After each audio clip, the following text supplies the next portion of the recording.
अभी आपको लिए चलेंगे, वकील जिब्रान नासिर इस वक्त गुफ्तगू कर रहे हैं। जिस गली से वो गुजर के मेन यूनिवर्सिटी रोड पे चला जाता है और जहाँ से गायब होता है, सिर्फ उसकी हमसे फुटेज शेयर की। जब हम मस्जिद के सामने आते हैं जहाँ से वो आगे नज़र आएगा, या सिटी स्कूल वहाँ पे आगे, बीकन स्कूल नज़र आगे, वहाँ के कैमरे हैं, उनकी भी फुटेज हमसे पूरी आज तक शेयर नहीं की गई। ये क्यों नहीं आपने बर वक्त सीज की थी? इसके DVRs कहाँ हैं? अब तो आप ये बहाना करेंगे कि जी वो कैमरे ख़राब थे। ये कब कर रहे हैं आप? 25 दिन बाद कि जी कैमरे ख़राब थे, ये हमें बता रहे हैं। पहले 25 दिन हमें बताते रहे कि जी हमने ले लिया, वो आ रहे हैं, वो आ रहे हैं, वो आ रहे हैं, मगर वो अब तक नहीं आए। कितनी शेयर की गई हैं आपसे फुटेज अब तक? अच्छा, नर्सरी में एक रक्षा भी मौजूद था, क्या उसका जिक्र पुलिस ने किया है कि वो किस लिए इस्तेमाल होता था, उस रक्षे में क्या था? ये सवाल मैं चाहूँगा कि कुछ आप मौजूदा इन्वेस्टिगेशन टीम के आला अफसरान के लिए भी रखें।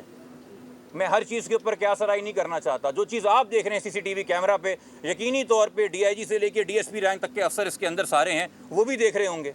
वो बताएं ना कि उन्होंने तफ्तीश की कि नहीं की, इसका ताकुब किया कि नहीं किया गया। उस मोटरसाइकिल का आज तक नहीं पता चल सका, उस वाइट ऑल्टो का आज तक नहीं पता चल सका। भाई कौन ड्राइव कर रहा था? हो सकता है बेकसूर हो, इत्तेफाक से गुजर रहा हो, बंदा तो सामने ले आए। हमें कहा जाता है आपको नहीं पता रात को यूनिवर्सिटी रोड पे खड़े होके हमने कितनी वाइट ऑल्टे रोकी हैं। वो खुदा के बंदो, मैंने गाड़ी के अंदर सीट बेल्ट पहनी कि नहीं पहनी, मैं मोबाइल इस्तेमाल कर रहा हूँ कि नहीं कर रहा, आपका कैमरा देख के 10,000 का चालान मेरे घर पे भेज देता है। बेशक मैं गाड़ी मेरे इस्तेमाल में भी हो कि ना हो, मगर इस काम के लिए आप लोग अपने कैमरा टेक्नोलॉजी पे रिलाई नहीं कर रहे और रात को यूनिवर्सिटी रोड पे खड़े हुए देख रहे हैं कि सुबह 3 से 5 बजे तक जो भी ऑल्टो गुजरती है उसको पकड़ के पूछें। ये हम 1950 की दहाई में आ गए, ये तफ्तीशी मैकेनिज्म इस्तेमाल हो रहे हैं। आप जितने सवाल करेंगे अनफॉर्चुनेटली सिर्फ फर्दर कॉज ऑफ एम्बैरसमेंट होगा जिस वक्त मौजूदा तफ्तीश चल रही है।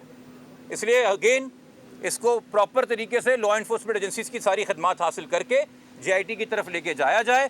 अब मज़ीद मैं आपसे रिक्वेस्ट करूंगा कि चूँकि 11:30 बजे टाइम फिक्स है बेल के अंदर, इसी केस के अंदर हमें उस हेयरिंग की तरफ जाना है। उस वक्त उस हेयरिंग के बाद अगर कोई आपके मज़ीद सवाल होंगे तो मैं वहाँ पे आपसे एड्रेस कर लूँगा। बहुत शुक्रिया जी आपका।